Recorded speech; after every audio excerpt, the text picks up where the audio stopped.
এই মানবতার মুক্তির কোনো পথ নাই। কেউ আমরা স্বাধীন না, কেউ আমরা আমাদের ইনসাফ ন্যায্য অধিকারটুকু পাবো না। কালকে আপনার ঘরে এই সমস্যাগুলো আসলে আপনি এটাকে প্রতিহত করতে পারবেন না। বিচার চেয়ে বেড়াবেন এক মন্ত্রণালয় থেকে আরেক মন্ত্রণালয়ে, ফাইল ঘুরতে থাকবে, আপনার কেস বন্ধ হয়ে যাবে, আপনার বোনের ইজ্জত ফিরে আসবে না।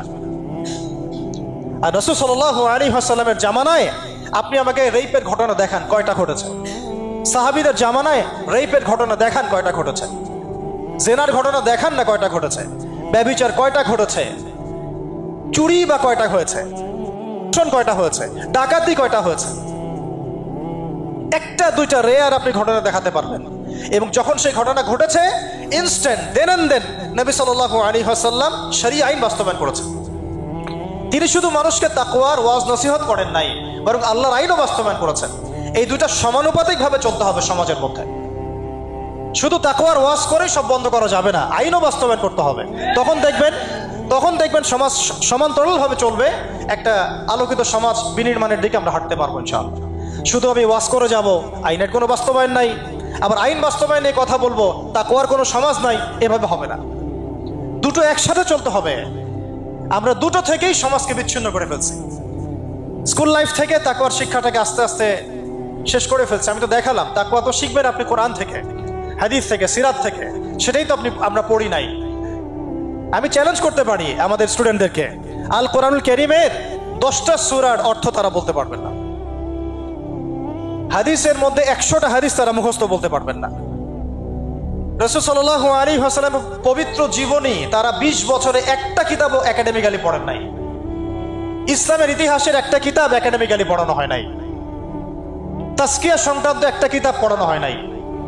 ফিকহের উসুলে ফিকহ ছাড়া আপনি কিভাবে চলবেন? ফিকহের একটা কিতাব পড়ানো হয় নাই। তাহলে এই জাতিটাকে আপনি কিভাবে ইসলামের দিকে নিয়ে আসবেন? শিক্ষা ছাড়া। শিক্ষা না থাকলে, ইলম না থাকলে আমল কিভাবে আসবে? আমল না থাকলে তাজকিয়া কিভাবে আসবে?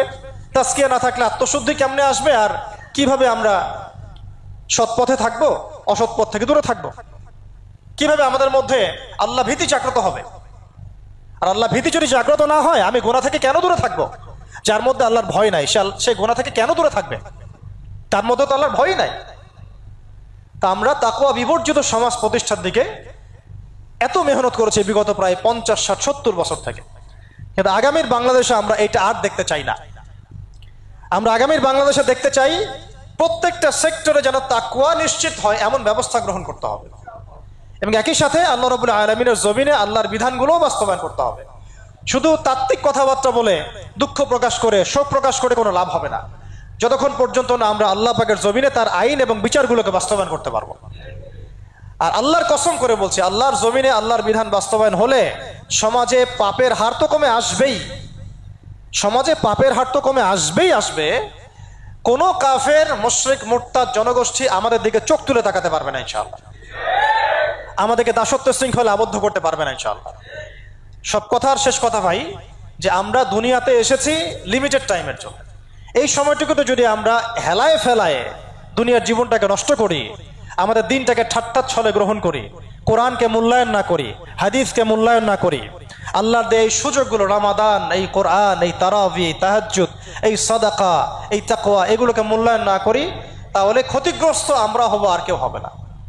ক্ষতিগ্রস্ত এই পৃথিবীতে অন্য কেউ হবে না, বরং আমরাই হব।